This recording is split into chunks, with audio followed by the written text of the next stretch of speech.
समर्पण नीति के तहत इन लोगों ने अपना विश्वास व्यक्त किया और मनोहर परिया जो अमवा टिकर का रहने वाला है छिपाद्वार थाने का, उसने एक अपने अन्य साथी दीपक भुइयां के साथ लातेहार पुलिस के समय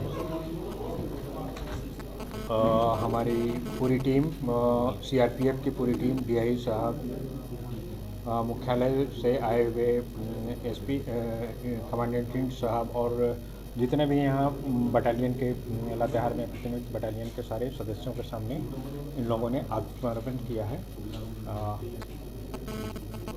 निश्चित रूप से यह हमारे पुलिस के लिए, पुलिस प्रशासन के लिए अपने डीजी साहब के नेतृत्व में जिस तरह का हम लोगों का ऑपरेशन या नीति के अनुसार हम लोग कार्य कर रहे हैं, उस हिसाब से ये एक बहुत बड़ी उपलब्धि होगी, क्योंकि अब चुनाव आने वाला है। चुनाव में आस्था जताने के लिए इन लोगों के द्वारा इस तरह का कार्य किया गया है। मैं पूरी लातेहार की टीम को इसके लिए बधाई देता हूँ।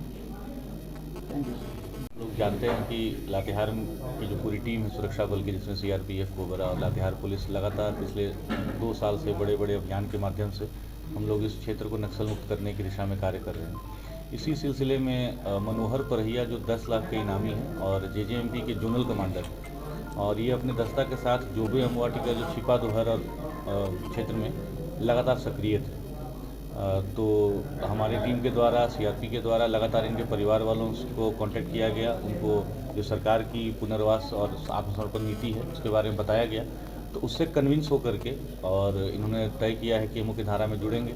और साथ ही कुंदन भुइयां भी एक इनके साथी रहा है, जो कि एरिया कमांडर था, इन्हीं के दस्ता में था। तो इन दोनों ने आज आत्मसमर्पण किया है। आईजी सर और डीआईजी सर सीआरपीएफ हैं, सब लोगों के नेतृत्व में कार्रवाई हुआ है। तो इससे जो छिपाद्वार का क्षेत्र है, जहाँ पर स्प्लिंटर्स ग्रुप काफ़ी समय से डोमिनेट कर रहे थे और कई तरह की गतिविधियों को भी कार्यरत थे ये लोग, तो अब उस एरिया में इनकी गतिविधि काफ़ी कम हो गई। इसके ऊपर अभी तक 13 कांड दर्ज हुए हैं। और मनोहर परिया, जैसे आप लोग को याद होगा कि करीब 2 साल पहले एक डिप्टी कमांडेंट शहीद भी हुए थे, तो उस टीम में भी ये लगातार पुराना है, जोनल है, उसमें सदस्य में रहा है। बेंडी में एक हमारा एनकाउंटर हुआ था जहाँ पर 3 जेजेएमपी के लोग मारे गए थे, तो उस दस्ता में भी था।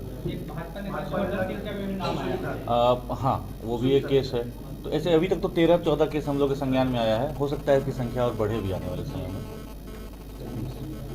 हाँ, ये मनोहर परिया जेजेएमपी के एरिया जोनल कमांडर जो है, वो क्योंकि इन लोगों को बेसिकली जो आत्मसमर्पण की क्या नीति है, इसके बारे में बहुत ज़्यादा जानकारी नहीं होती, जिस कारण से ये है। तो धीरे धीरे हम लोगों ने, एसपी साहब और हम लोगों ने मिलके इनके परिवार को, इनके जितने भी संबंधी हैं, उनके थ्रू क्या क्या फ़ायदा है वो सब चीज़ को बताया गया, इनको समझाया गया, इनके परिवार वाले को, जिन्होंने आगे चल के इनको भी बताया, जिसको बाद में पता चला कि इन लोगों को इस सब के बारे में कोई जानकारी नहीं थी। इस कारण से निकलना भी चाह रहे थे तो नहीं निकल पा रहे थे। तो फिर उन्होंने धीरे धीरे संपर्क साधा हमसे और एसपी लातेहार साहब से, और फिर हम लोग दोनों के सहयोग से उनको पूरी तरह से ब्रीफ करने के बाद में इन्होंने अंततः जो है आज के दिन में वो आत्मसमर्पण कर अपनी टीम के सदस्य के साथ में आत्मसमर्पण।